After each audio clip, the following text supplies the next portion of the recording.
ناظرین کرام السلام علیکم ورحمۃ اللہ وبرکاتہ. تہذیب ٹی وی پر آپ سبھی کا استقبال ہے. میں آپ کا میزبان عارف حسن اور آپ دیکھ رہے ہیں اپنا پسندیدہ پروگرام راز زندگی ڈاکٹر شفتہ یاسمین کے ساتھ. ڈاکٹر صاحبہ پروگرام میں بہت بہت خیر مقدم. شکریہ. السلام علیکم ورحمۃ اللہ وبرکاتہ. وعلیکم السلام ورحمۃ اللہ وبرکاتہ. ناظرین کرام آپ لوگ جانتے ہیں مختلف موضوعات پر بات کرتے ہیں اور آج کا موضوع ڈاکٹر صاحبہ نے جو چنا ہے وہ ہے ذرا مسکرائیے. یقینی طور پر دنیا کے اندر مسکراہٹ جو ہے وہ کم ہو گئی ہے.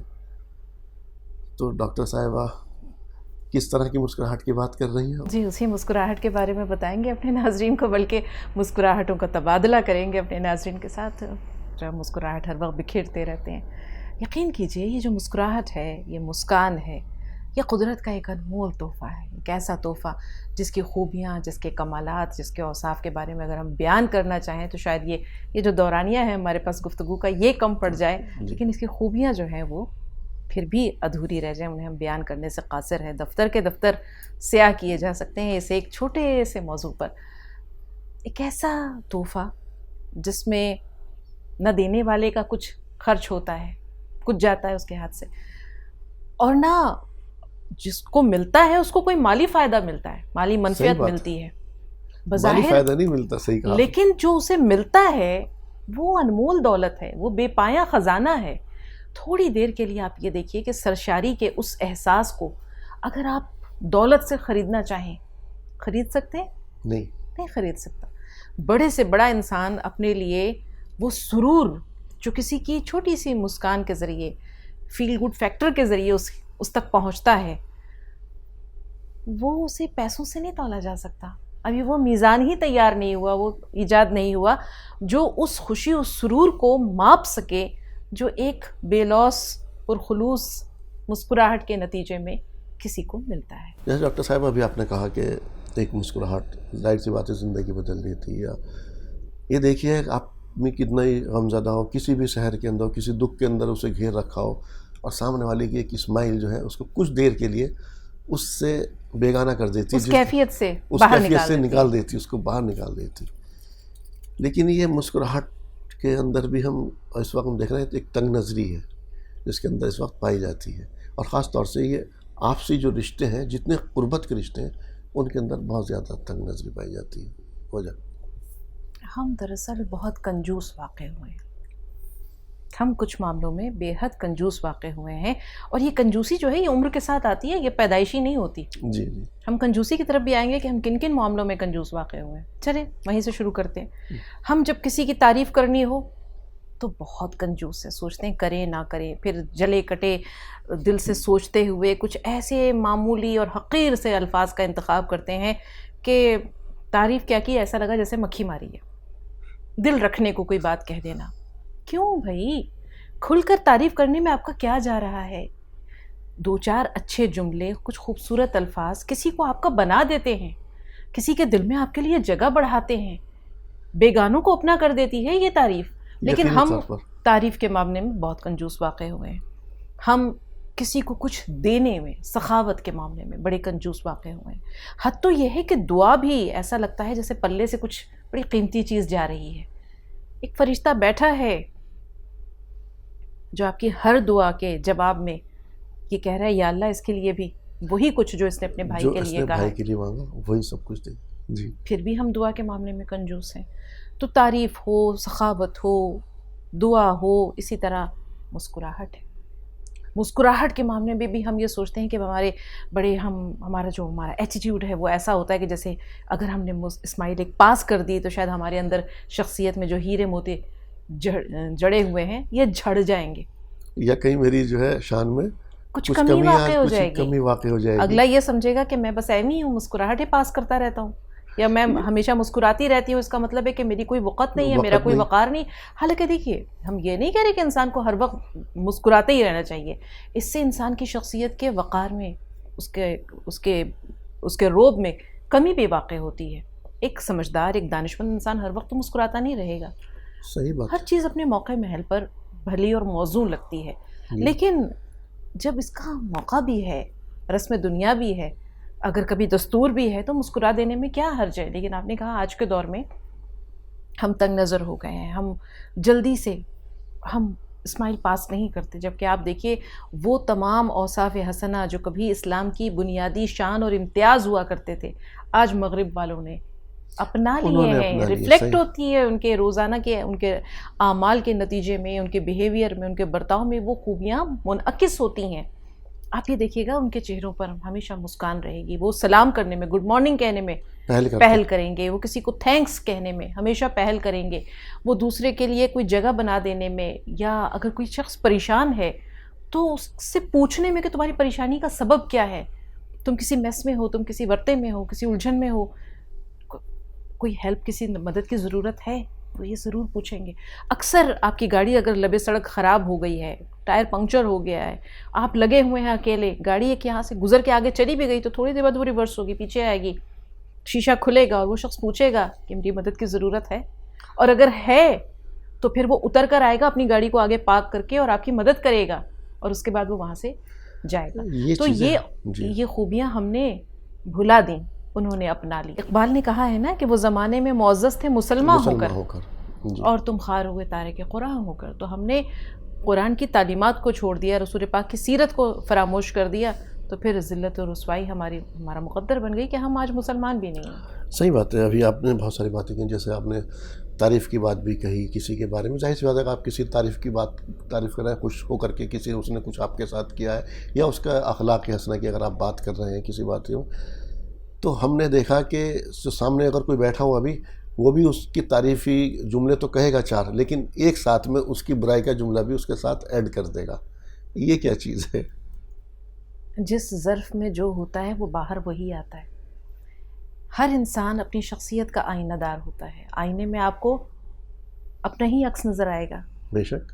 اگر خوبصورت ہے تو انسان کو وہ خوبصورت دکھاتا ہے, اگر بدصورت ہے تو وہ بدصورت دکھاتا ہے. جس ظرف میں جس کا جیسا ظرف ہے اس نے ویسا جانا مجھے, جس کا جیسا ظرف ہے اس نے ویسا جانا مجھے. تو یہ جب انسان کسی کی تعریف کرتا ہے تو در حقیقت وہ اپنی اعلیٰ ظرفی بیان کرتا ہے, کہ اگر کسی میں کوئی خوبی دیکھو, حضرت علی کرم اللہ وجہہ نے فرمایا تھا نا کہ اگر کسی میں کوئی خوبی دیکھو اور اسے بیان کرو, یہ تمہاری شخصیت کی خوبی ہے. لیکن اگر کسی میں کوئی برائی دیکھو اور اس پہ چشم پوشی کر جاؤ, پردہ ڈالو, تو پھر یہ تمہاری شخصیت کی, یہ یہاں پر تمہاری جو ہے وہ اعلیٰ ظرفی کا اظہار ہے. صحیح بات ہے. آپ صلی اللہ علیہ وسلم کے بارے میں کہا جاتا ہے کہ ہمیشہ ایک مسکراہٹ آپ صلی اللہ علیہ وسلم کے چہرے پر رہا کرتی تھی.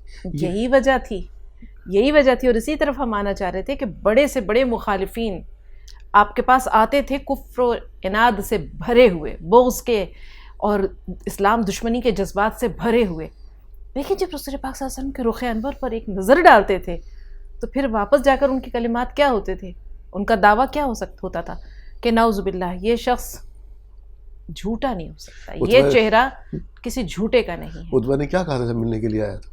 چھوڑ دو اسے اس کے حال پہ, یہ شخص جو ہے, یہ جو چہرہ ہے یہ جھوٹے کا نہیں ہو سکتا. واللہ یہ شخص جو ہے, یہ جو چہرہ ہے یہ کسی جھوٹے کا نہیں ہو سکتا, یہ کسی ساحر کا نہیں ہو سکتا, خدا نعوذ باللہ کسی کذاب کا نہیں ہو سکتا, کسی شاعر, کسی مجنون, کسی کاہن کا نہیں ہو سکتا. اچھا, یہ تو ہمارے اخلاق کے حسنہ میں سے سب سے پہلا ظاہر سی بات ہے امپریشن. جب میں آپ کے چہرے پہ نگاہ ڈالوں گا, کسی کے چہرے پہ نگاہ ڈالوں گا, تو اس کی پوری شخصیت ہی اس کے اندر سمٹ آئے گی اس میں. لیکن کبھی کبھی ایسا بھی ہوتا ہے ہماری زندگی میں, جو ہمارے مخالفین ہیں یا کچھ اس طرح سے لوگ ہیں جو کہ ہم سے یا کسی کے اندر کوئی حسد کا مادہ ہے, تو وہ اگر مسکرائے گا بھی نا تو اس کے چہرے پر جو مسکراہٹ ہوتی, جیسے کہتے ہیں نا ایک زہریلی مسکراہٹ, اس طرح کی مسکراہٹ ہوتی ہے. میں نے آپ سے کہا کہ جس کا جیسا ظرف ہوتا ہے وہی ریفلیکٹ ہوتا ہے. دیکھیے یہ جو ہمارے اعمال ہیں در حقیقت یہ ہمارے, کہتے ہیں کہ انسان کے اندر جو احساسات ہیں, جو جذبات ہیں, یہ پاکیزہ ہونے چاہیے. جذبات اور احساسات پاکیزہ ہیں تو پھر فکر و خیال جو ہے یہ بھی اچھے ہوں گے, مثبت ہوں گے. اور فکر و خیالات اگر مثبت ہیں تو پھر آپ کا عمل جو ہے یہ بھی پازیٹیو ہوگا. اور اگر آپ کے اعمال اچھے ہیں, یہ پازیٹیو ہیں, تو پھر آپ کی پوری شخصیت, آپ کا کردار یہ پھولوں کی طرح مہکتا ہوا ہوگا. یہ جو رشتے ہیں دراصل یہ سب احساس سے جنم لیتے ہیں, اور جو احساس کے رشتے ہیں یہ دستک کے محتاج نہیں ہوتے. احساس کے رشتے کسی دستک کے محتاج نہیں ہوتے, یہ خوشبو کی طرح ہوتے ہیں, بند دروازوں سے بھی گزر جاتے ہیں.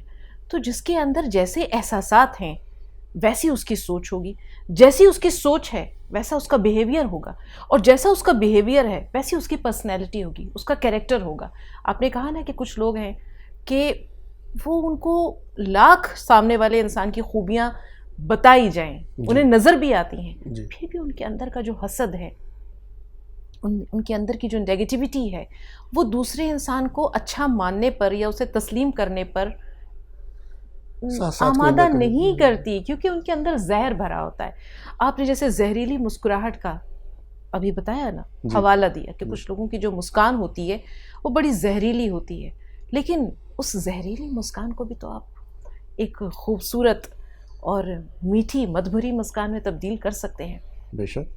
حضرت امام ابو حنیفہ کا غالباً یہ واقعہ ہے، اچانک ابھی یاد آ گیا کہ وہ ایک مرتبہ دریا پار کر رہے تھے. ان کا ایک شاگرد جو تھا وہ دریا کنارے بیٹھا ہوا تھا، تو انہوں نے دیکھا کہ امام ابو حنیفہ غالباً وہی تھے یا جو بھی تھے نیک بزرگ، تو ان کے چہرے کا رنگ جو ہے، انہوں نے اپنا ایک ہاتھ ایسے کر رکھا تھا اور جو چہرے کا ان کا رنگ تھا وہ پل پل چینج ہو رہا ہے، تبدیل ہو رہا ہے. پیلا پڑ جاتا ہے، پھر تھوڑی دیر بعد نارمل ہو جاتا ہے، پیلا پڑ جاتا ہے، پھر تھوڑی دیر بعد نارمل ہو جاتا ہے.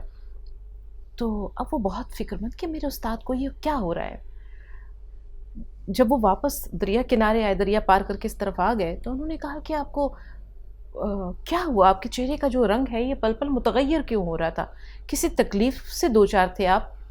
تو انہوں نے اپنا ہاتھ نیچے کیا. جب ہاتھ نیچے کیا تو اس میں سے ایک بچھو اتر کے زمین پر خشکی پر بڑھ گیا.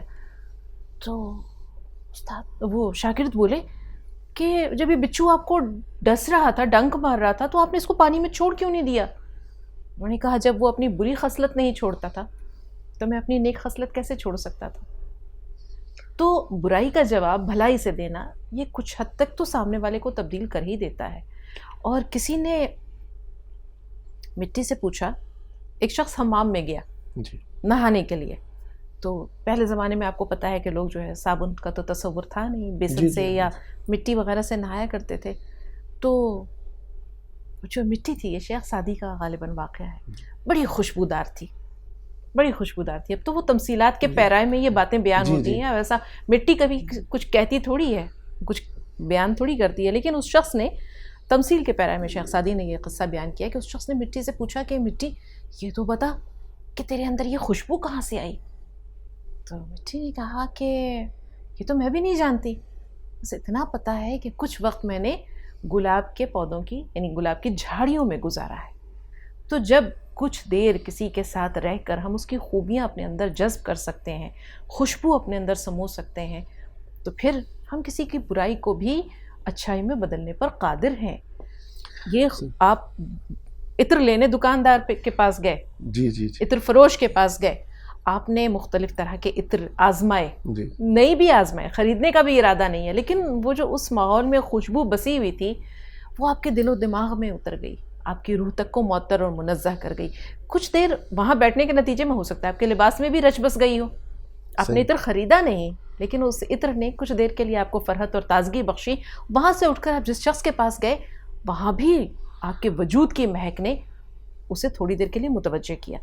آپ کوئلہ فروش کے پاس گئے، کوئلہ فروش کے پاس گئے، آپ نے کوئلہ نہیں بھی خریدا، لیکن اس کی ایک جو چنگاری اڑی، جو وہاں سے گرد اور کالک وغیرہ نے آپ کے لباس کو، صاف ستھرے لباس کو داغدار اور آلودہ کر دیا. تو انسان جو ہے وہ اپنی صحبت سے پہچانا جاتا ہے، اور ہمارے اچھائی اور برائی، ہمارے اچھے اور برے رویے کا تعلق ہم سے ہے.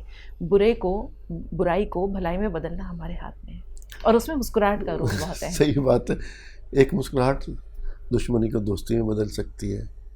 صحیح بات ہے آپ نے اس کے بارے میں. لیکن ہمارا حال یہ ہے کہ جیسے ابھی آپ نے مدد کی بات کی اور بہت ساری بات آپ نے کی، مجھے ایک واقعہ یاد آ گیا. مجھے ایک دوست نے بتایا تھا کہ وہ انگلینڈ کے اندر تھا، وہ ایئرپورٹ پر لگے ہوتے کسی شاید ویزا کی لائن میں یا کسی اس میں لگے ہوتے.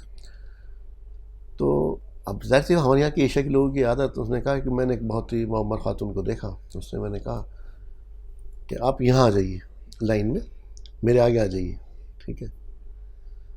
تو اس خاتون نے کہا کہ آپ کو اگر میری مدد کرنی ہے نا تو آپ میری جگہ کے کھڑے ہوئیے اور مجھے اپنی جگہ کھڑا کیجیے. یہ جو آپ میرے پیچھے، جو آپ کے پیچھے لائن میں اور باقی لوگ کھڑے ہوئے، آپ ان کا حق مار رہے ہیں. ہماری مدد کا انداز یہ ہے کہ اپنا بھلے دوسروں کا یہ ہو جائے. لیکن جیسے ابھی آپ بات سنیں کہ ذرا مسکرائیے، آپ نے اس کے لیے کہا. میں نے کہا جیسے دوستی بھی دشمنی بدل جاتی. بچے کی ایک مسکراہٹ آپ کے پوری زندگی کے پورے وجود کو جو ہے آپ تمام تر کچھ دیر کے لیے بھلا دیتی. تو آپ یہ دیکھیں، اپنے بچے کا ذکر کیا، مجھے ذہن میں یہ خیال آیا تھا میرے کہ اگر ہمیں سیکھنا ہے نا تو ہمیں پیچھے کی طرف جانا ہوگا. جی جی جی دور طفولیت میں وہ بچہ جو ابھی کچھ بولنے پر بھی قادر نہیں ہے، جی جی یہ مسکراہٹ ہمیں اللہ تعالیٰ کی طرف سے تحفے کے طور پر ملی ہے اور بچپن سے ملی ہے. بے شک. ایک چھوٹا بچہ 5-6 مہینے کا جو بھی کچھ بول نہیں سکتا ہے لیکن وہ مسکراتا ہے، اس کا وہ نہیں مطلب ہے کہ دیکھتا. اس کے اندر اچھائی ہے نا، جی جی اور یہ سامنے والے کو بھی اچھا سمجھ رہا ہے، بے شک. یہ سامنے والے کو بھی اچھا سمجھ رہا ہے، تبھی وہ اسمائل پاس کر رہا ہے. تو یہ اخذ و عطا کا معاملہ ہے، یہ لین دین کا معاملہ ہے، گیو اینڈ ٹیک کا معاملہ ہے. اور ہر انسان دین فطرت پر پیدا ہوا ہے، وہ برا نہیں ہوتا ہے. ایک بچہ بھی جب 5-6 مہینے کا بچہ مسکراتا ہے کسی کو دیکھ کر کے تو اسے نہیں پتا ہوتا کہ سامنے والا شخص کتنا برا ہے یا اس کے لیے اس کے دل میں کیا جذبات ہیں. وہ تو اس لیے مسکراتا ہے کہ اس کے اندر سب اچھا ہوتا ہے، سب نیکی ہے، خیر ہے، بھلائی ہے. تو ہم تو اس کو وقت کے ساتھ خود آلودہ کرتے ہیں، پھر ہمیں سامنے سے بھی اگر زہریلی مسکراہٹ ملتی ہے تو ہم ظاہر سی بات ہے پھر کیا کر سکتے ہیں.